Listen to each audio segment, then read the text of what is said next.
Michelle, we have a special guest here. This is a young lady who I know from West Hollywood for years and years and years. We just became friends on the street. I had no idea what a life she's lived until after we became friends. Frances Davis is here. Frances Davis. Sunday, I went to a lecture at the West Hollywood Chamber of Commerce building or whatever, where Frances was the lecturer there, and she talked about her life. I was so excited about this talk that I thought, we've got to get her on the podcast because I want to ask her all about this. Well, she's got so much to talk about. So much life to talk about. Of course, most people know that she was married to Miles Davis, the great Miles Davis, but a lot of people also know her from Broadway. She was on Broadway in many shows, West Side Story. Did you do Flower Drum Song? No, I did Carmen Jones, Mr. Wonderful with Sammy Davis Jr., Shinbone Alley with Eartha Kitt, and then West Side Story. Yes. And what role did you play in West Side Story? I was the blonde Puerto Rican, Francesca. We stopped the show every night. It was. Oh, you got to sing in I like to be in America. Didn't I Feel Pretty too? Yes, I did. Oh my goodness! And it's so funny. Every dancer in New York wanted to be in West Side Story. And I would say there are about 300 or even more girls auditioning. Mm-hmm. And the combinations, I think, were ballet, which fit right in with me. And, of course, I passed. It was Jerome Robbins, wasn't it? Yes. Yeah. And I passed that audition, flying colors. Then they call you back for the singing audition. And I was listening to some of the dancers singing before I came on the stage. And they were singing off-key, and I thought, no, I'm not going to do that. I did something that no one has ever done. I got on stage, and I snapped my fingers, and I went, shub, shabba, da-da-da-da-da-da-da. I did a Ella Fitzgerald scat. Well, Jerome, David, what? I was in. Wow. Yeah, I mean, that had never happened. And so, you opened in that show. You were the original girl. And I received the gypsy robe opening night they give to honor special dancers. Help me understand that. The gypsy robe. What's that? Yeah, that's given opening night to a special a dancer. To one person in the cast. One person, yeah. And it's given do they still do that on Broadway? Yeah. The gypsy robe. I think so, yeah. Huh. Anyway. Now, so you did all these shows. How long was your run in West Side Story? The run in West Side Story was about, maybe 5 or 6 months. I was at that time with Miles. Mm-hmm. And he came to the theater to pick me up in his Ferrari. And his opening line was, "A woman should be with her man. I want you out of West Side Story." Well, I froze. The fact that he knew about my career, he loved it. He knew that I'd performed with the Paris Opera Ballet, that I toured over Europe with Catherine Dunham, and then the Broadway. But he became jealous of all of this. And unfortunately, I gave in because at that time I was in love with him. Did you consider not giving in? No. No, you didn't. And when he said that the first time in the Ferrari in front of the theater, did you say, "Are you crazy"? I would have been afraid to say that. Why?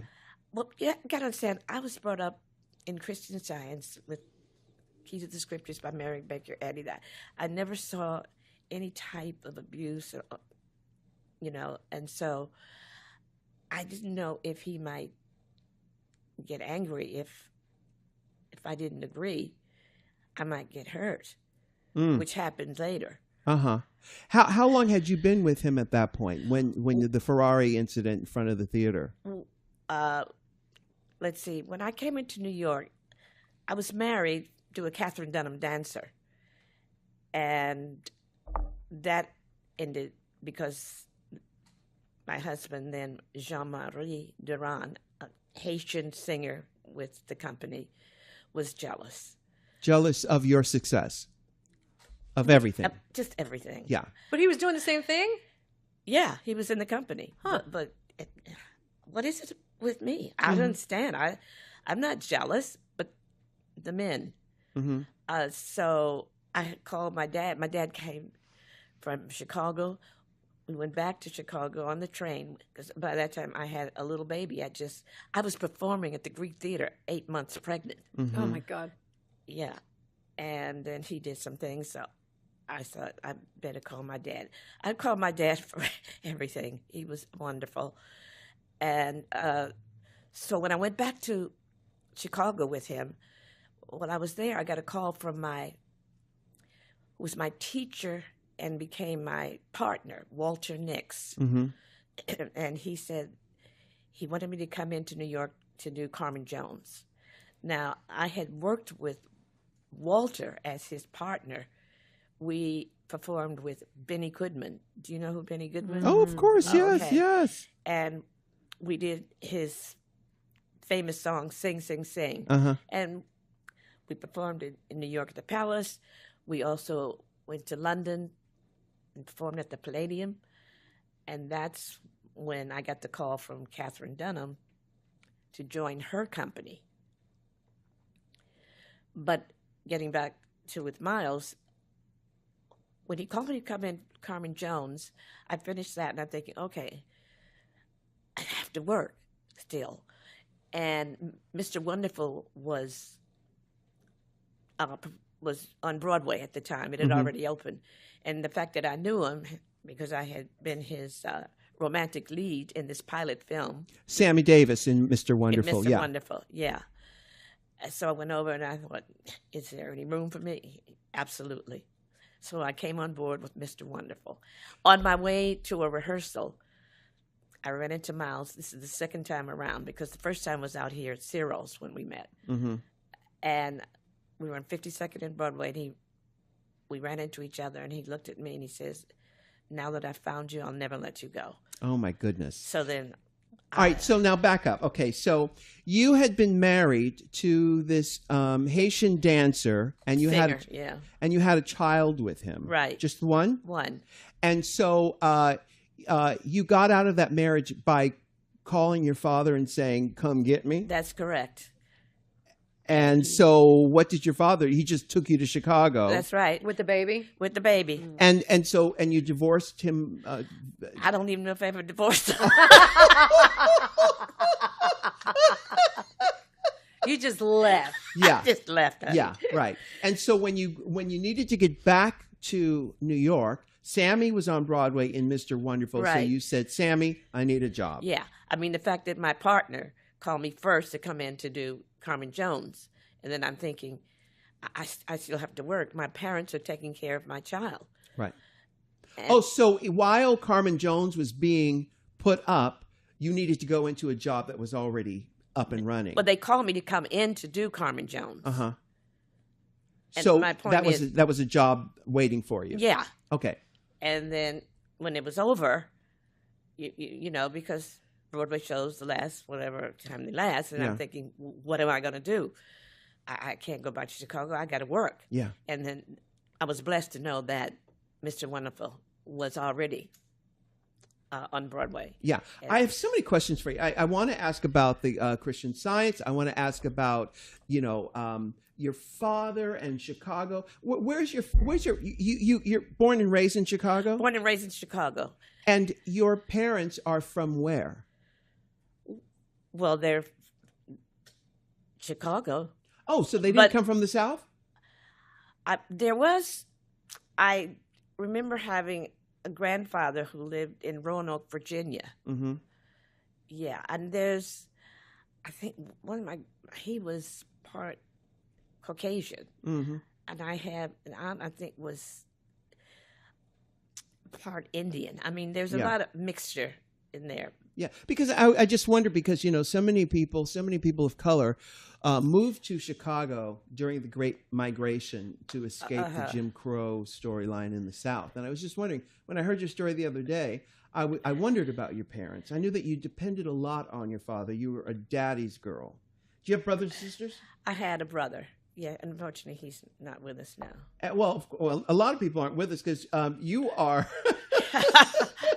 I'm amazing. You're a woman of a certain age. You're a woman of a certain age. I won't tell your age, but Well, I mean, it's out there. I mean, in the social media stuff, you look, Google, and there it is. Yes. What are you going to do? yes. And I'm very proud. Well, okay, so then tell everybody. And how it so, I mean, when I look at my history, and I think I started in classical ballet when I was 8 years old. I was on point, and I'm still on point at 88. Yes.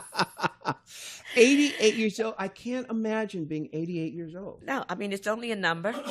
It's only a number, but you're so with it. You're so present. Yeah, absolutely. And it's so funny because being in West Hollywood, there's such love here. Yeah.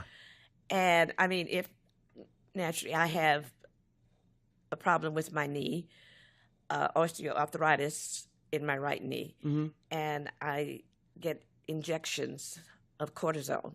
Uh-huh. But I walk down the hill on the La Cienega side where I live, and I hear people say, "Hey, Diva, you need a ride?" Uh-huh. Uh-huh. When I was working at the Hamlet, I'd wait for the bus, and cars would come up. Diva, you need a ride. I'd get in the car. They said Diva, so they had to know me. Yeah. So I get it. My person said, "You better be careful, girl." Well, it's funny because actually we're jumping all over the place Yeah, I because know. we talked about West Hollywood and stuff, but I want to do one other little quick second. You know, I got this thing injected in my knee where they took out the platelets. Let me see if I get this right. They took they took my blood out of my leg. Then they took the plasma, and then they took out of the plasma platelets. They then took those platelets from my body and injected them into my knee because I was having an issue. I hit my makeup chair with my knee, and I was having an issue with it. He said it was going to take about 5 or 6 weeks for this thing to kick in. It actually worked. I can't remember what this process is called, but I think I said it correctly. Blood, plasma, platelets. They injected the platelets into my knee, and it healed it. Really? Yeah, yeah. Well, I've just been frightened because I take care of myself. Yes, you do. And a lot of my lady friends, they have caretakers. Yes. So just the thought of being not able to take care of I myself know. and walk down these hills would destroy me. Why'd you never learn to drive a car? Well, when I was with Miles, he only drove Ferraris and Maseratis. And he didn't want me to learn because he wanted to know where I was at all times. Wow. He was so jealous. But anyway, I never thought about driving. Yeah. It's a lot. It's now, a lot. Now, okay, we're going to go to break in a minute, but I want to pick up the story with you outside of the theater. You just finished doing West Side Story. You get in the car with Miles. He says, "I want you to quit this job because I want you to fly around the world with me." And you decided, yes. Was there ever No, any I didn't hesitation? even answer right away. You didn't answer right away. No, I was too stunned. I was Stunned, but that's where the relationship was going. Yeah, but I didn't think he would stop me because he let me do how many shows before? How many shows before? Well, How long were you together with him before that moment? Well, when I came into New York to do Carmen Jones, and when I was on my way to rehearsal for Mr. Wonderful, that's when we met, when he said, "Now that I found you, I'll never let you go." Yeah. And that's when I moved in with him. Yeah. By the way, there is a movie that's been made by Don Cheadle called Miles Away. I believe Miles it's Ahead. Miles Ahead. Miles Ahead. Away is Yeah. that's good. Yeah. But you were involved in that heavily, Yes. weren't you, Frances? Yeah. And that's on Netflix right now. I think it's on. Oh, is it? It's on. Did I see it on Airplane? I saw it someplace. Well, a lot of people saw it on Airplane. On Don Airplanes. Cheadle's amazing. He's amazing. He's Yes. amazing. How much involvement did you have in this film? Well, I remember when I was working at the Hamlet, there were some gentlemen who did come to the Hamlet. One of them was Warren Beatty and Adam Sandler. They wanted me to meet Don Cheadle. But what happened was he called the Hamlet one evening and came on his own to meet me. Mm-hmm. And that's when we set up an appointment and we started talking. Right. And that was many years ago because you haven't worked at the Hamlet. The Hamlet closed 2011. 2011. Yeah. And you were there to the very end. Well, I started in 91. 91. So I don't know math, but that sounds like 20 years. Is that 20 years? Okay. It's like, Okay. 2011. Yes. 2011. And how many nights a week were you there? Every night except, Oh my gosh. what, Monday, I think. Every night except Monday, and you would catch the bus over from Doheny on Sunset to La Cienega on Sunset. What? Rue knows this terrain better than anybody. Oh, God. Because it's walkable, actually. If you Well, I used to walk. Yeah. From when I lived on DeLong Prairie, I'd walk up the hill, Sweetser, and walk from Sweetser to Doheny. Yeah, that's easy. Road. Easy breezy. But most people couldn't do that. Yeah. So, okay, now we're going to go to break, but I just want to clear up the fact that you moved back from Chicago to do Mr. Wonderful and Carmen Jones. Carmen Jones and Mr. Wonderful. And Mr. Wonderful. That's where you reacquainted yourself with Miles Davis. And he, so how many years between the move back to New York from Chicago to sitting in front of the theater in the Ferrari when he said, I want you to quit West Side Story? Oh. 5 years? Perhaps. Yeah. 5 years. And he had no problem with it before that. No, well, we first met when I was performing at Ciro's with Catherine Dunham. Here in Hollywood. Where was Hollywood. Ciro's? What street was Ciro's on? On Sunset. It was on Sunset. It's right where the house, where the Comedy Store stands. Okay. And you were dancing there with Catherine With Dunham. Catherine Dunham. Ciro's, is that the same building as the Comedy Store? That's where we were. Oh. Wait a minute, because there's the Comedy Store, and then there's that other place down there at Laurel and Sunset. No, this is right across the street from where, what just left? The House of Blues, yeah. Yeah. It was right there. Yeah. Okay. It's amazing what the history of this town and how much you know about this town. Well, I mean, the fact that I toured the world with Catherine Dunham, and this was one of the places here in L.A. that we worked. Yeah. I'm going to ask you about Catherine Dunham and touring the world. We're going to take a break real quick. We'll be right back with more of the diva. Frances Davis is here. Honey. The diva. Okay. You know, I've been meaning to tell you this, Michelle. You know, there ain't nothing square about Squarespace. Amen. It is fabulous. It is so future forward. It's hip to be square, by the way. Well, it is good. I've never turned down a square. It's hip to be Squarespace. Absolutely. And Squarespace has made it even more cool to be square because Squarespace offers everyone who's creative, or even if you're not creative, an opportunity to create your own website, which everyone needs. And also, everybody needs to be their own boss. Why not? You don't need to owe anything to anybody. You don't need to be calling somebody. Why don't you switch the word of to the? You know, because the sisters are doing it for who? Themselves. And that's what Squarespace is all about, doing it for yourself. It is so simple to do. Honestly. Obviously, you are creating a website that reflects who you are. Why not you be the person to do it? Of course. And when you're ready to purchase a plan, you can get that 10% off with the offer code RU. Go to squarespace.com, offer code RU. We are back with Frances Davis talking about her career as a dancer. And you said, were you in West Side Story with Cheetah? Oh, yeah. The amazing, the ultimate. And Cheetah Rivera. Cheetah Yes, Rivera. honey, the one and only. Well, I first met Cheetah was in Mr. Wonderful. Oh, she That's was. when I first Yes, met her. yes. Yeah, absolutely. And so what can you tell us about Cheetah? What's she like? Fiery. I mean, and we both, you know, she had also ballet training. Uh-huh. And I mean, when we did the American number, we stopped the show every night. Wow. Yeah. And there was a point when I got too close to her, she said, "Back up, Liz." You have to understand, when you see the programs, Francesca, my name is Elizabeth Taylor. Yeah. And when you join the union, there can't be two of the same name. Right. And And what union is it? Equity. Uh-huh.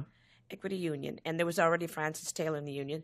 So I had to change to my middle name, which is Elizabeth. Now, the Elizabeth Taylor out here in L.A. did not belong to that union.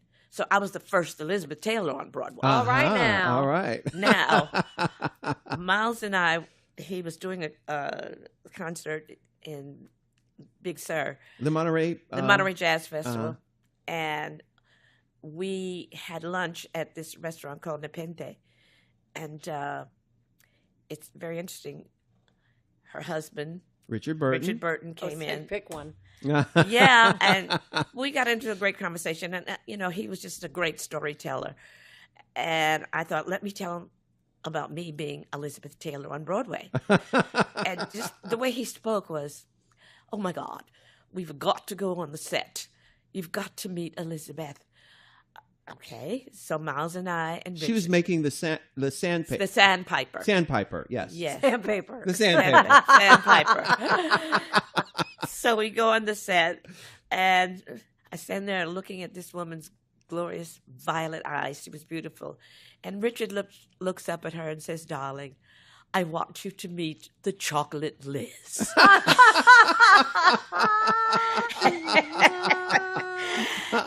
She didn't really react. No. But anyway, neither did Miles. Oh, that's But funny. that was the meeting. It was cute. Oh Anyway. my goodness. Yeah. So now, obviously, before the career on Broadway, you were a gorgeous 14-year-old kid in Chicago dancing up a storm with what dance troupe? Catherine Dunham came later. Later, yeah. Yes. Who were you with in Chicago? Well, my teacher who came to the Rosenwald building where I lived, The Rosa who? Rosenwald building. Rosenwald. The Rosenwald. This can tell you. In Chicago? In Chicago. Uh-huh. What part of Chicago, Francis? Southside Chicago, South 46 in Michigan Avenue. Do you see where it says Rosenwald? Oh, yes. Uh-huh. Yep. Rosenwald building. Yes. And the famed Rosen. Is Yeah. it still there in Chicago? But it's not famed anymore. No. Oh, But so it- Rosenwald was part owner of Sears and Roebuck, I see. Yeah. And he built this building, and you guys lived there. Yeah. I mean, it was like an upper middle class, and they had everything, all activities for the children. And black folks could live in there? That's what I'm saying. It was for middle, upper class blacks. I Okay. mean, lawyers, doctors, publishers of Sure. magazines and all that. And my father worked at the post office. But my father would take his family across country. He would drive us on vacation time from Chicago to California. Wow. And, What year are we talking now? well, I was born in 1929. I was 10 at 39. So how old was I when I was 14? Yeah. Yeah. Or 10. Yeah. It was all during that time. And then he drove us from Chicago to Mexico City, Cuernavaca. You are kidding me. I'm not. Xochimilco, all of these places. So I had the strength. I Sure. was and people used to say, Mr. Taylor works at the post office. He must be with the CIA. Right. But I had that independence in me. Yeah, that's why it surprised me so much when Miles Davis asked you to quit your career and you went along with it. That's what's so puzzling to me, that this independence, that your father's daughter, especially a black man who was not afraid to go and to places where black folks weren't going. Right. You know, that's why it surprises. Does it surprise you? When I look back, it does. Yeah. Yeah. Yeah. But, you know. What did your father say when you told him, you know what, I'm going to quit Broadway for Miles? I really didn't tell him at first. But what happened was, okay, I'm with him now. And we would go into Chicago for some of Miles's gigs. And my father at one time told him, do not come back here unless you're married to my daughter. Mm-hmm. How long had you been with Miles at that point? That was Visage. Mr. Wonderful. So you had been together with him for like Couple couple of years at that point. Yeah. 50. 51, I guess, maybe. Mm-hmm. 52, somewhere And he somewhere was in at he was a big star. Yeah, and when I first met him, as I say, I met Cyril's. I mean, Cyril's was hot. I mean, every celebrity. I mean, Sammy was there, Frank Sinatra, Dean Martin. I mean, you name them. And George Slaughter was the manager. George Slaughter, the guy from Laughing. Laughing, that George Slaughter? Yeah, and George. Wait a minute, he wasn't in television at that point. He was a club manager. I didn't know about television at that point. He was the club manager of Cyril's. Wow. And it's so funny. He became my godfather because all these gentlemen and a lot of them in the audience were hitting on little Francis. Yeah. And one of them wanted to take me to Las Vegas. He said, And I said, first of all, I was too into my craft. I mean, it was charming that they wanted to date me and all that. And when Miles came to meet me, his drummer, Max Roach, had come to see the show. Wow. And went back and told Miles, man, there's a little girl in that Catherine Dunham company who can dance her ass off. Mm-hmm. So Miles comes out and he checks it out, and he's smitten. But he's smitten like everybody else. Mm-hmm. So he left. And you knew of him at that point? No, I didn't know who he was when I was at Cyril's. Uh-huh. No. You weren't listening to jazz? No, I was in other countries listening to Spain and flamenco and Argentina and tango and Brazilian choros. Yeah. I didn't know anything about that. I did know a little bit about Johnny Mathis. Uh-huh. Right. But I didn't know anything about it. Yeah. And so at this point, you're traveling with the Catherine Dunham. Is it Dunham? Yeah. Company. Just and where's your kid at this point? With my family. With your family in Chicago. Yeah. Yeah. And so you're traveling, taking. Had you been on Broadway at this point? You mean when you were at Cyril's? No. So that was the first time you met Miles Davis, yeah. And you had a little tryst with him. You had some fun with him. Yeah, and when we left, when the engagement was over with Cyril's, I went back to Chicago before going back to Europe with Dunham. And Miles had to come into to Chicago at that time to do a gig. And so I invited him to meet my family. And that's when he asked my father, he said to my father he'd love to marry me. Mm-hmm. My father said, no. No. Mm-hmm. So the fact that he did at that time was quite unbelievable. I didn't even know he would do that. Yeah. And, of course, here again I say I was to my craft. I wasn't going to marry anybody. I wasn't into that. Right. And so, and he had been married once before at that point. No. I was the first Mrs. You were Miles the Davis. first. He had his high school sweetheart who he had 3 children with. Right, because he was from Chicago, the Chicago area also. St. Louis. He was he was born in Chicago but grew up in St. Louis. No, he was born in St. Louis. Oh, okay. Yeah. All He was right. born in Alton, Illinois. Yeah, Alton, Illinois. Which is across the river from St. Louis. Okay. Yeah. See, he's so good with geography. So then after he asked you to leave Broadway, you traveled the world in the jet set with him in gigs around the world. Well, yes, we did. And it's very interesting. The countries we were in, I had already been in. Right. When I first joined the Dunham Company, when she said she was ready for me to join in Paris, when they found out that a ballerina was joining the company, there was a lot of, well, they didn't call it paparazzi then, but French press. They were all over it. And it's amazing. The French press came up with Dunham dancers are jealous because Frances Taylor is hogging the footlights. Well, I wasn't. I was just doing my job. Mm-hmm. But anyway, then when Catherine was asked if I could perform with the Paris Opera Ballet, that was one of the biggest, absolutely wonderful things that happened to me. Were there other blacks in the company? Oh yeah, it was a diverse group. You know, they were from Brazil. They were from. There was one white girl that was in the company. Her name was Julie Robinson, who became Julie Belafonte. Ah. And there were 4 of us who became very good friends. We called ourselves the Sadies, which had nothing to do with married ladies. But no, it was unbelievable.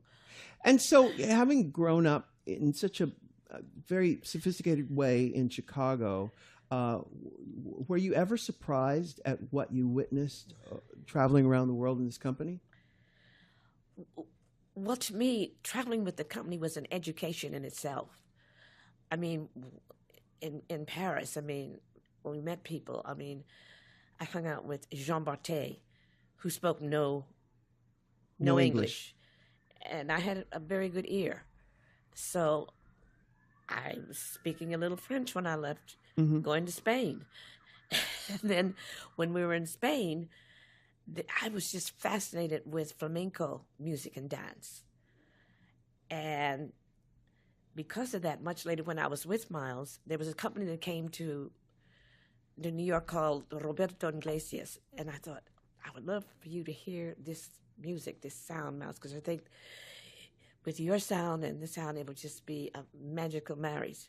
He didn't want to go. But when we left the theater, we went immediately to the Colony Record Shop. You're on 52nd and Broadway? 52nd and Broadway, and he bought every flamenco album.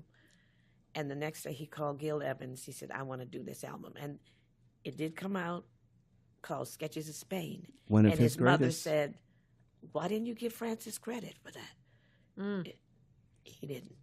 But anyway. But you did appear on several of his album covers. Well, yeah. Right. Someday My Prince Will Come. That was the first one. ESP. Miles with the Black Hawk. Uh-huh. And also Porgy Best shows our hands and knees touching. Yeah. Not faces. Yeah. Yeah. Pretty amazing stuff here. You know, it's really amazing. So how many years in all were you together with Miles Davis? Well, I look at it this way. I rehearsed for 4. I was married for 5. I count them all. Amen. Amen. Right. We're going to go to break, but I want to ask you quickly just about the Christ Science. Christian Science. It's different from Christ Science. Yeah. Yeah. This is Mary Baker Eddy. Mary Baker Mary Baker Eddy. And I was brought up in Christian Science. My grandmother was staunch Christian Science. She never used doctors or anything like that. Is that what Jim Henson was? Was he Christian Science? He that's why he never went to the doctor. That's why he died, because he didn't want to go to a doctor. Does this sound familiar? I'm looking it up. It's against the religion. Is that what it is? But yeah. I mean, I didn't go that far. Yeah. Yeah. No. But it's just, I don't know, the prayers and what I feel from her writings. From Mary Baker Eddy. Mary Baker Eddy. Yeah. Still resonates with you. Still resonates with me. Yeah. Absolutely. Yeah. We're going to take a quick break. We'll be right back with more Frances Taylor Davis. You know, when I was a kid, I used to go up to Thrifty Drugstore and look at all the magazines. I was addicted to magazines. Did you steal them? I did not steal them. I would actually just stand right in front of the magazine rack for hours. And just read them. And devour them. I became a magazine addict. And I still am. But it's so much easier today to do that. Of course, Thrifty Drugstore is no longer in existence. Aww. But we do have Texture.com, which has all the magazines, like over 200 titles for you to choose from. And it's not expensive either. No, it's not. So it's normally $9.99 a month. Yeah. But of course, we have to do something for our listeners. That's right. So if you sign up now at texture.com/RU, you get 14 days. It's a free trial to check out Texture. Now, Rue was just talking about his days at Thrifty Drug. Mm-hmm. I love magazines. I remember in the late 80s, early 90s when magazines were a must. Yes. You couldn't go anywhere without checking out Vogue. And then Marie Claire was big. And yes. Allure started to just take off. And Elle and all those magazines. You couldn't do anything without looking through them. You wouldn't get dressed without knowing what's going on. That's right. They help you curate your fashion life. But the Texture has more than just fashion magazines. yeah. We're talking sports. We're talking GQ. Gardening. We're Martha talking Stewart weddings. Oh, it's amazing. We're talking home and design decor magazines. They're all there. Over 200 titles. And like you said, $9.99 a month. But no, we are doing something better. 14-day free trial when you go to texture.com/Ru. And here's the best thing about Texture for us, you guys. It's searchable. You can mark what you like. So if you see something, you go, oh my God, in this page, I know Allure does a lot of these things where you find they have like makeup stuff. Sure. So you mark the page, and I usually used to dog ear it and then trying to find it. It's searchable. You can mark what you like, check out the back issues. You can check out bonus video content, and even curate articles that they think that you're going to like in magazines just for you. I love that. That is the 21st century of magazines. I mean, we are in a new day. Texture.com is the way to go. Now go to texture.com/Ru, get that 14-day free trial. Yep. And you are going to love it, honey. That's texture.com/RU. We are back with Frances Davis talking about her life, an amazing life. So eventually you did leave Miles Davis. But what's interesting about dancers, though, is that, there's really just a short window of time that you can be up on that stage really giving it. You started at about 14 years old? Well, the fact that I started taking lessons, I was 8. I was on point at 10. I was performing the Swan Lake Ballet by the time I was 16. And then when my teacher felt that I should go further, she set up an audition for me in downtown Chicago with the famous Edna McRae School of Dance. And I think a wonderful thing, I had no problem. Of course, I got in. And thanks to Edna McRae, at that time, Catherine Dunham's company was performing in the theater there. And she said, I think you should go and see them and also audition for them, which I did. And I mean, Catherine was just, and the company were just in awe. Mm-hmm. But, all of this dance that I've done, and I never had any fears. Mm-hmm. And with auditioning, and even though at Edna McRae, I was the only colored in the class, Mm-hmm. I didn't think about that. And when I think about it, I was like 4 Broadway shows. I never thought about my color. And I think it's because my family never discussed it with us as Mm-hmm. children. Mm-hmm. At the dinner table, I do remember them talking politics. I know my grandfather was Republican, my father was Democrat. But I think at that time, what was going on in this country with the whole racial, they did not bring that up with me. So I wonder why. Why should they? My father just wanted me to concentrate on when we would call colored then, I thought, colored? No, I'm ballerina. I didn't understand colored. Yeah. But that's the way we were called it. Then it went to Negro, then it went to African American, and then Black. I mean, Right. But why should they put the pressure on me auditioning as a colored girl and not being able to concentrate on the ballerina part? Right. Right. Do you see what I mean? I do. Did you ever run into Josephine Baker in Europe? I saw her performance in Europe when I was with Catherine. Yeah. Yeah. And so, I saw these pictures, and it looks like your legs are up to the ceiling in these pictures. Yeah. Now, and you're not very tall now. Have you always been the same height? Yeah.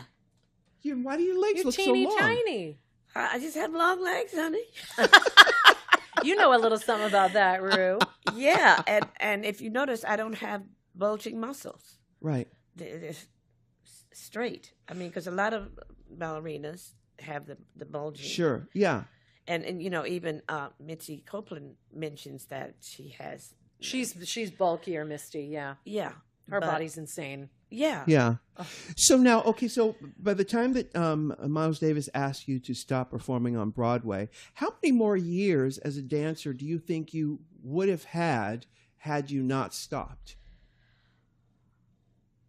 Probably would have still been dancing. No. I don't know, but let's see, how can I put that? The fact that when I couldn't take any more abuse, I did continue to dance. Was dancing an escape for you? Dancing was my love all along. So when I came out here, I hid out with Nancy Wilson. Wow. At her home in Baldwin Hills. Mm-hmm. And when I felt strong enough and not in fear, I started teaching dance classes at the Coronet Theater. And then Mouse's manager lived out here on Queens Road, and they loved me. And so the next thing I knew, I was at parties and meeting all these people, but also getting jobs. I was doing Hollywood Palace. Remember Hollywood Palace? Oh, yeah. And then the next thing I was... Oh, it was a TV show. I remember Sammy Davis Jr. would host it. Yeah. And then my first television... As one of the dancers, as one of the company dancers? Yeah. Yeah. And then I got a call to be in my first television special with Harry Belafonte and Petula Clark. Wow. And then next thing I knew, I was in a Blake Edwards film called Waterhole Number 3 with James Colburn. And then Blake asked me to join him for dinner at his home up Sunset Plaza. Now people say, uh-oh. Blake was wonderful, a gentleman. He just wanted to tell me about another movie he wanted me to be in. And that movie was The Party. Oh, yes, with Peter Sellers. It's funny you say that because, there's a lot of controversy going on right now where producers are asking people to go to their hotel room. Right. And I was just thinking, I've never been asked to go to a hotel room to get a script or to someone's house. But you're saying this was actually on the level. Yes. Yeah. Absolutely, on the level. Had other producers asked you to come to their hotel or house to see a script? No. And at this point, was he married to No, he Julie wasn't married Andrews? to Julie Andrews at this point. time. Yeah. No. Yeah. No. So you did this movie, I did the movie, Party. The Party, and then after that came up another television special with Julie Andrews and Beverly Sills? Julie Andrews and Sammy Davis. Oh, and Sammy Davis. And Blake was at one of the rehearsals. And he came to me, he said, Frances, can you take Julie in the dressing room and try to give her some movements to get down? Uh-huh. Well, I took her in the dressing room, and I said, now, Julie, stand against the wall. And I put my body against hers. We're both facing out. And I said, now, contract and release and roll and roll. Contract. Some denim technique movements. Uh-huh. And she said, Frances. Because she wondered what I was doing. Yeah. Rolling and rolling. Yeah. Later, Blake said, whatever you did, she did it. Wow. She got it. Yeah. Wow. And then after that came the 68 comeback special with Elvis Presley. Right. And there are pictures of me dancing right next to him. Later, when I'm at the Hamlet, this woman comes in, she says, do you know that you're in the Graceland pop-up book? I said, no. So I get the book, and it shows all of the kitchen, the living room, bedroom, all that. And in the TV room, there were 7 albums that he loved. Now, we talked at rehearsal when we had breaks with and all Elvis, that. yes. So he knew what. Now, Mouse is 125 albums, right? One of the albums that he loved was the one with me on the cover, Someday My Prince Will Come. Yeah. That's one of the 7 albums. And I've never been to Graceland. I'd like to see it, but I have the book. It shows it. Wow. That's amazing. Yeah. It is really amazing. So, this life of yours, which they were only really touch on a small portion of it in Miles Ahead, the film. Right. Which you are a consultant. You were actually a co-producer on that film. Co-executive producer. Yeah. But when you think about this life you've had, there's so much. You see it as perhaps a limited series on Netflix or something, or I'm always Yeah. interested in the journeys of people who come from places that aren't. Let me just spit it out. I'm always interested in black folks who have just gone around the world and done Right. all this wild stuff. Yes. Right. Because you don't hear these stories. You don't hear these stories. You know. No. And how many people do not know really who Catherine Dunham is? Right. Really? I'm one of them. Right. No, because we know the Martha Grahams, we know the Peter Twyla Twyla Tharp Tharp, and Peter Taylor, Jose Lamone. yeah. Yeah, but Catherine was there before them. And but she- maybe that's why you don't know. And she was a Chicago-based company. Yeah. And But her people were from all over, but New York is where she had her school. Catherine Dunham. Yeah. And But also, we're not dance majors, so that's true. Right. Yeah. Okay. Yeah. I'll go with that. yeah. So our listeners will have to go and Google Catherine Dunham. Yes. Catherine Dunham with a K. Yeah. And so, okay, so then let's talk about your life in West Hollywood, because then after all of that, you decided to go into the restaurant business, and most people of the who know you now know you from your life at the Hamburger Hamlet, which is right now it's no longer there, but it's at the end of Doheny and Sunset, around We that have one in area. the valley. Yeah, so near the Sunset Towers over there by Hornburg Jaguar or Range Rover. People who are from out of town who don't know. But tell me about that. You were there for 20 years. Well, that was the last one. I mean, when the whole performing business was over in terms of television and movies, I was dating George Barry, president of Fabergé, Mm-hmm. and he knew the owner of this restaurant on Sunset. I think it was called Estrella. Does that make sense? I don't know. Mm. But that's when I first started hostessing. And it's so funny. George Barry's, Cary Grant was on the board of directors of George Barry's company. Uh-huh. And I remember having a Thanksgiving dinner. George, Cary Grant, Frances, and it was Cary Grant's daughter. Mm-hmm. And George was always so proud of me. And I guess he must have said a lot to Cary about me. And when Cary met me, he looked at me and he said, "My, what a marvelous tan you have." And I said, "Cary, it's permanent." Oh my gosh. Went through that. And it's interesting. I would stay with him sometimes at the Beverly Hills Hotel. I mean, I was on his jets and all that. And he did a movie called A Touch of Class. Mm-hmm. And we came home from an event one night, and I was chic and always chic. And there was a message in his box. We got upstairs, and it said, "What happened to your touch of class?"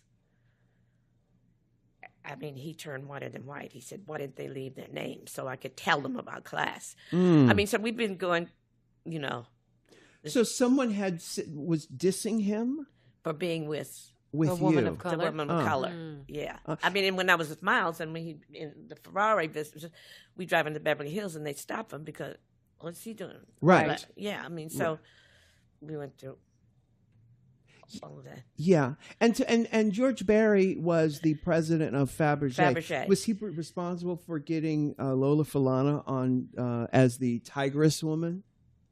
Do you remember when Lola? Yeah, but I think he got her. I know he got her something. I can't Yeah, remember. she what. was the face of Yeah. Tigress, which was a. Were Right. you friends with her?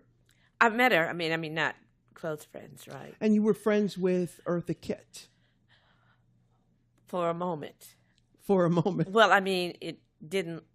It should have lasted, but somehow jealousy. I've never been jealous of anybody, but she was performing at what's the hotel in Hollywood? Oh, the Roosevelt? Roosevelt Hotel. And I was there with some of my friends. And at one point, she was drinking champagne. And she said something to me about Miles that didn't sit right. So, and she said something to the other lady. We thought we better go. Mm-hmm. So on the way to the elevator, carpeted floors, you can't hear anybody coming after you. All of a sudden, her hands were around my neck and she decked me to the floor. Oh, really? Eartha Kitt. Eartha Kitt. Now, I'd been in her home, which was right next to the Hamlet up that street. Mm-hmm. I mean, we knew each other. But sometimes jealousy plays its weird head. Also, when there's alcohol involved. Yeah. You know. But was she jealous because she had also been with Miles? That's what it sounded like. I see. And what about the other way? Were you also friendly with Cecily Tyson, who became one of his wives? Not really. And then who was the other? Betty. Her name was Betty Davis. Yeah. Exactly. She know was her. married she was right after you. Yeah. That lasted a year. And I think Cicely lasted maybe 5 years. Yeah. I went the distance. Yeah. Yeah, you did. But anyway, when all the dancing and all that started, George Berry started me with this particular restaurant. And then I was told, I was asked to come over to, which was opening where the House of Blues sits, called Roy's. It was very in. Roy Silver was a manager. He handled Bill Cosby, the Mamas and Papas, and all that. Mm-hmm. It became like the restaurant. And I was written up in Los Angeles Magazine because of all the people who came to see me. I mean, it was amazing. But of course, during that time, that was when a lot of the cocaine and all these drugs and stuff. And unfortunately, it didn't last. Right. And after that, I went into La Dome. Yes. Where was La Dome? Right on Sunset. At what? Well, it's right next door to where Petit Four is, right? Yeah, it's right there between it's between La Cienega. It's right at Sunset Plaza. Yeah. Yeah. Exactly. Everything was on Sunset. Yeah. Plaza. Yeah. And then after that, I went into the Hamburger Hamlet on Beverly Boulevard. And then after that, I was asked to go into a new restaurant called Cafe Morpheus. They were having live jazz. Mm-hmm. And they wanted me there. So I left one on the Beverly Boulevard. And then while I was working at that one, Chasen's nephew used to come in. And he just thought I was wonderful. So when that closed, Chasen's nephew asked me to come over to Chasen's. I see. So, and then after that is when, because they were almost ready to close, but he wanted me to be there. Yeah, yeah. And after that, Sunset Hamlet. For many, many years. From 91. From 91 on. We got Frances Davis here. We're going to take a break. We'll be right back. Child, Squarespace is at it again. Uh-oh. Oh, yes, honey. They are making breakthroughs in this world, honey, the 21st century. Shush, baby. Squarespace, it's all about Squarespace, honey. If you want a website, if you want to do it easy and simple, you want to drag and drop. Yes, please. Girl, you get your butt on over to squarespace.com and you use that and it's not even a backslash anymore. It's just a slash. It's just a slash. This is how cool they are. Yeah. You don't even have to do the back. They cut the backslash in half. You just use a slash. That's old school. That's old school. Backslash. What? We just said slash. Slash. Get a free trial with no credit card required just by going to squarespace.com and check it out. We get some great emails at RuPaulPodcast@gmail.com. Tell us about their Squarespace websites. I've got one here today. You got one there? I do. Can I read it? I want to hear all about it. Good luck with this last name, but I'm going to give it a college try, okay? Okay. Dear Rue and Michelle, first off, I want to say thanks for the wonderful podcast. I was against getting Squarespace for ages, because it was like when your mom tells you to do something and you just don't want to do it. Yeah, right. A rebel. Right. But listener Rue mentioned the shift in Saturn and 28. Something clicked, so I went on Squarespace and set up my site. In minutes, the site domain was published and everything launched easily. The interface is so easy to understand and the uploading system is a dream. I can just drag drag and drop my files in without worrying about any space limits. I take photographs, and my major is in fashion photography. Oh. So the built-in gallery style is amazing for me. You can view my site at DALEHEN, like Delehenbauer, BAUER. And keep sending your Squarespace websites at RuPaulPodcast@gmail.com and get a free trial with no credit card required and get that 10% off. So go to squarespace.com, offer code RU, squarespace.com, offer code RU. We are back with Frances Davis talking about her life, amazing life from Chicago, dancing with the Catherine Dunham Company to Broadway, opening up in West Side Story and Mr. Wonderful, and then meeting Miles Davis and traveling the world with him, and then fleeing there because there was violence. Actually, you see a little bit of it in the movie Miles Ahead, which is based on your relationship with him. And then out here to California in the restaurant business. When was the next time you ran into Miles Davis? After you fleed him, because there was abuse there. When was the next time you ran into him? Well, one of his musicians, Cannonball Adderley, who adored me, he didn't want me to continually have this fear of running into him. You were afraid of running into him? Yeah. I would assume she was, which is why she ran in the first place. So it's got to be scary to see your attacker, you know? Right. And so when I was staying with Nancy, she told her maid and other people, if anybody calls for Frances, he's not here. But someone made a mistake, and Miles got on the phone, and he said, that's where you are. Mm-hmm. When I come out there, there'll be nothing left. Oh, my God. That was... What did you think he meant by nothing left? What do you think I meant? He meant it would be over for me. Oh. So what did you do? I regrouped. And this is where Christian Science come in. I know who I am. I am strong. I am independent. I can do this. I can go ahead. Nobody's going to stop me. You are a child of God. Do it. And so I did it. As I said, by starting in teaching and then the rest of it. Mm-hmm. But it was frightening in the beginning. But anyway, so Cannonball came to town, and so he wanted to take... Miles was playing at Shelley's Manhole in Hollywood. Mm-hmm. He said, I just want you just to touch base. So he was big, Cannonball. Mm-hmm. So I went with him. How many years later is this, after the Nancy Wilson, fleeing to Nancy Wilson's house? Probably, I guess maybe 2-3 years after. Mm-hmm. Mm-hmm. Maybe even less than that. But anyways. No alimony or anything? No. Jewelry? Well, first of all, no. It's unbelievable, that whole part of it. Uh-huh. But anyway, so I did go with him to see Miles, and it was like nothing had happened. I mean, he embraced me. Mm-hmm. I let him, and heard the set, and that was into that. That was it. Yeah. And then another time, his paintings were at a gallery in Beverly Hills, and I'll never forget when I came in. He took me aside and he pointed to this picture, and he said, "That's your ass." Now, you know, Miles talk like this. Right.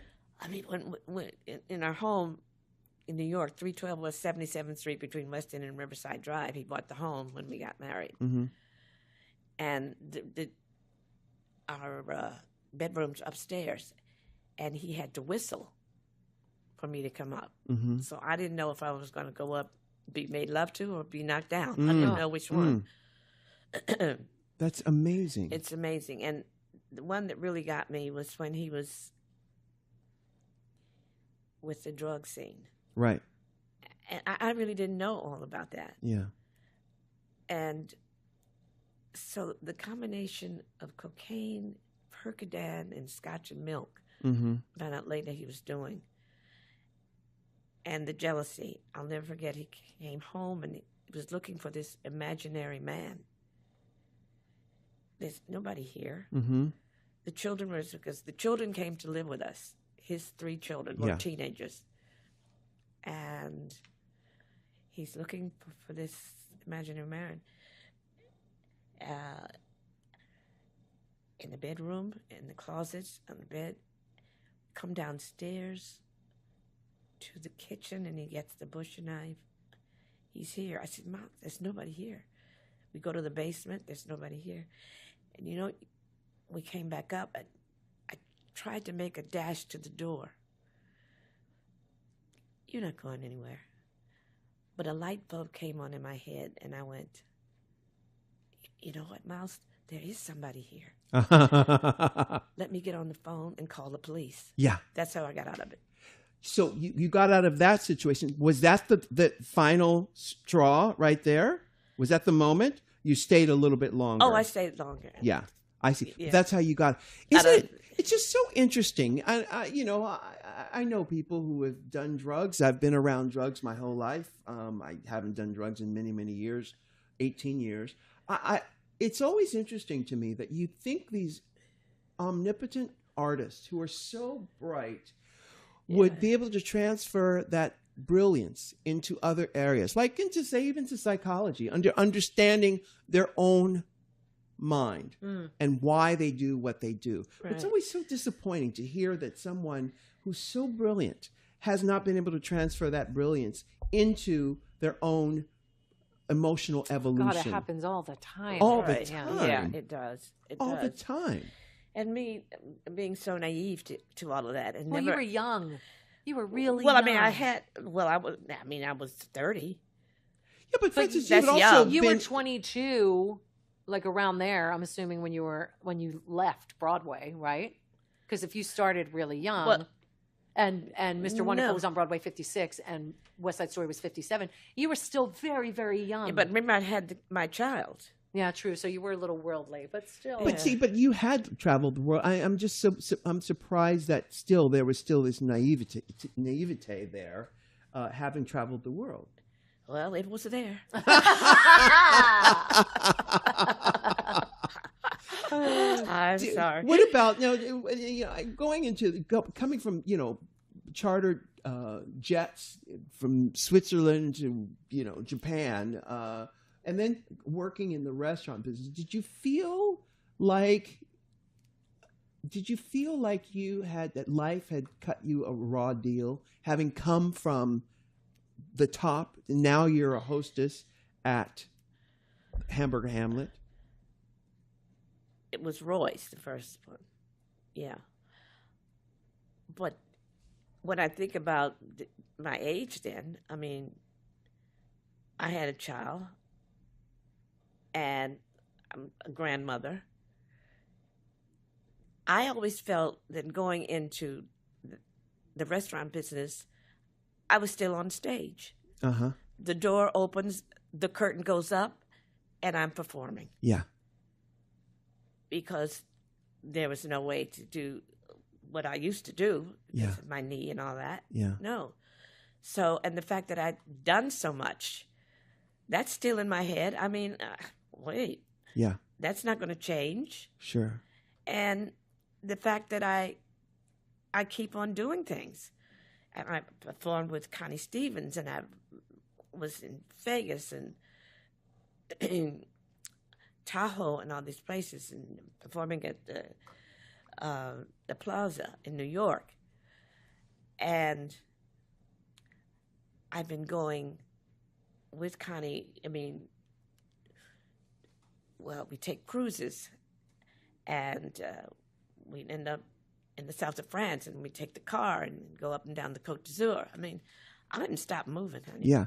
And you've always been good friends with Connie Yeah. Stevens. Yeah. Absolutely. Connie So- Stevens? Connie Stevens. Connie Connie Stevens. Stevens, Yeah. My friend's daughter. Yes. Oh, okay. Yes. Jellyfish. Trisha Lee. Trisha. Yeah. Oh, yeah. Yeah. Well, they call me Auntie Frances. Oh, that's amazing. That's how long we've known each other. Wow. Yeah. So, I mean, I don't have any fears about, I can't do that anymore because Right. I've done so much and Yeah. I keep on moving. Now, what about this book, Frances? What about this book? You're talking about this book.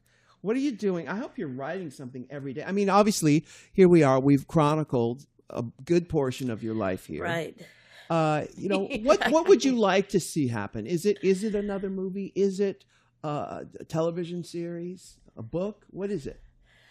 Well, it's a book, and especially for the young ladies who have a passion like I did with dance, to know no matter what color you are, you can do it if you really want to do it.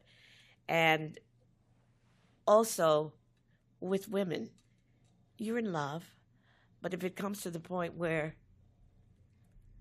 it's just too hard to bear, you still can regroup and go on and be your own person with a touch of class. With a touch of class. Yes, Mama. You got more than a touch of class. I need certain. Well, thank you so much. You are lovely, and you are really an example of just perseverance and grit. And grit. And you know what?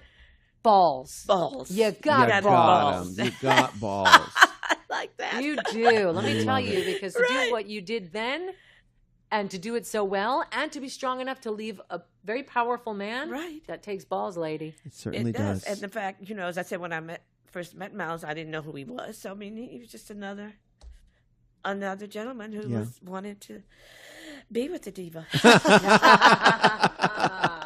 Well, Frances Elizabeth Taylor Davis, thank you so much for talking to us. And it's been my pleasure to talk with you after all these years. I know. I Okay. love your story so much. It's so fascinating. I can't wait to see the next movie. The next movie. And read the book. And it's Yeah. I'll see you in the neighborhood. Okay, you got it. All right.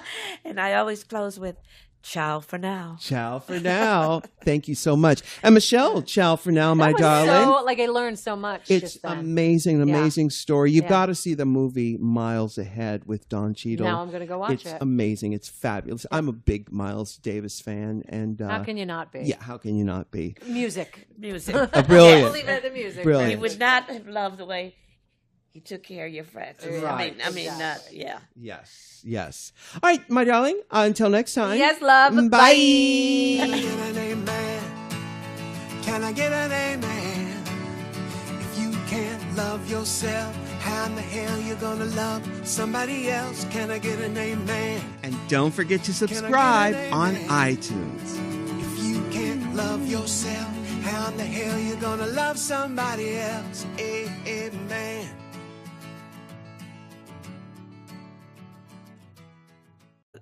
So when I went back to Chicago with him, when I was there, I got a call from who was my teacher and became my partner, Walter Nix. Mm-hmm.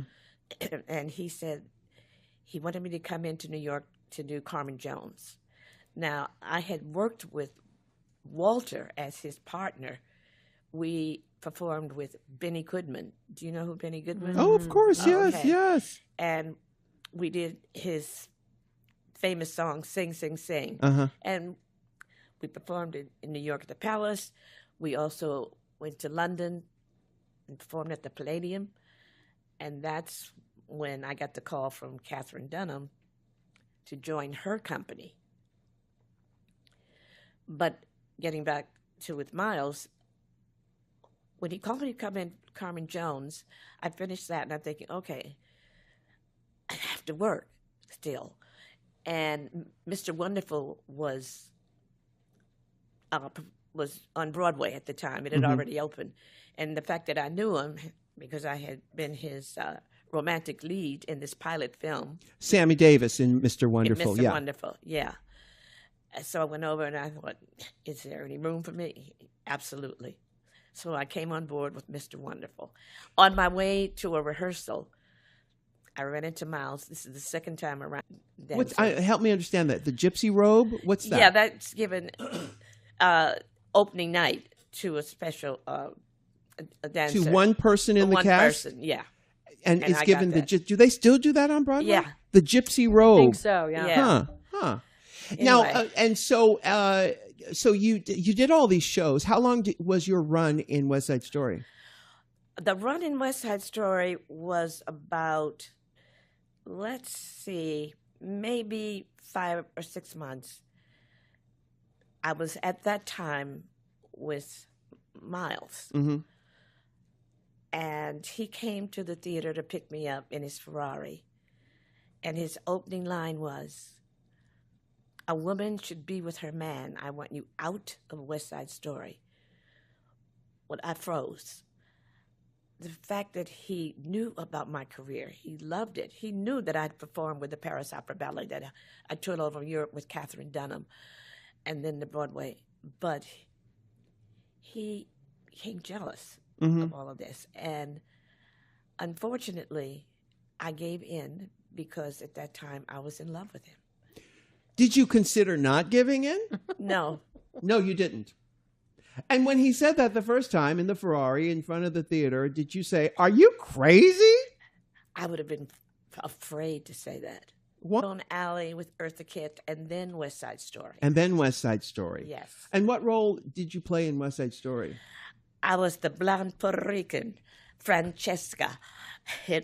We stopped the show every night. It was. Oh, you got to sing in I like to be in Feel America. Didn't I Feel Pretty too? Yes, Yes. I did. Oh, my goodness. And it's so funny. Every dancer in New York wanted to be in West Side Story. And I would say there are about 300 or even more girls auditioning. Mm-hmm. And the combinations, I think, were ballet, which fit right in with me. And, Yeah. of course, I It was passed. Jerome Robbins, wasn't it? Yes. Yeah. And I passed that audition, flying colors. Then they call you back for the singing audition. And I was listening to some of the dancers singing before I came on the stage. And they were singing off key. And I thought, no, I'm not going to do that. I did something that no one has ever done. I got on stage and I snapped my fingers and I went shub shabba da da da da. I did a Ella Fitzgerald scat. Well, Jerome, David, what? I was in. Wow. Yeah, I mean that had never happened. And so, and you opened in that show. You were the original girl. And I received the gypsy robe opening night they give to honor special. Don't let the music raise your glass, let's make a toast. Friends forever, solid gold. Back together like it was before. Stronger than ever, and there ain't no more to say. So let the music play. Michelle, we have a special guest here. This is a young lady who I know from West Hollywood for years and years and years. We just became friends on the street. I had no idea what a life she's lived until after we became friends. Frances Davis is here. Frances Davis. Sunday, I went to a lecture at the West Hollywood Chamber of Commerce building or whatever, where Frances was the lecturer there, and she talked about her life. I was so excited about this talk that I thought, we've got to get her on the podcast because I want to ask her all about this. Well, she's got so much to talk So about. much life to talk about. Of course, most people know that she was married to Miles Davis, the great Miles Davis, but a lot of people also know her from Broadway. She was on Broadway in many shows, West Side Story. Did you do Flower Drum Song? No, I did Carmen Jones, Mr. Wonderful with Sammy Davis Jr. Why? Well, you got to understand, I was brought up in Christian Science with Key to the Scriptures by Mary Baker Eddy. That I never saw any type of abuse, and so I didn't know if he might get angry if I didn't agree. I might get hurt. which happened later. Uh-huh. How long had you been with him at that point when the Ferrari incident in front of the theater? Let's see. When I came into New York, I was married to a Catherine Dunham dancer.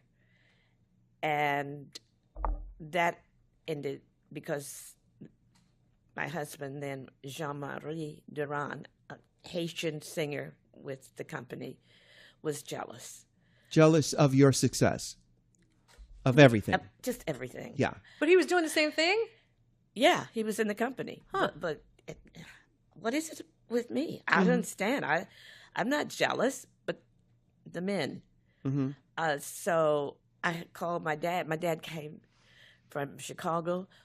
We went back to Chicago on the train because by that time I had a little baby. I was performing at the Greek Theater, 8 months pregnant. Mm-hmm. Oh, my God. Yeah.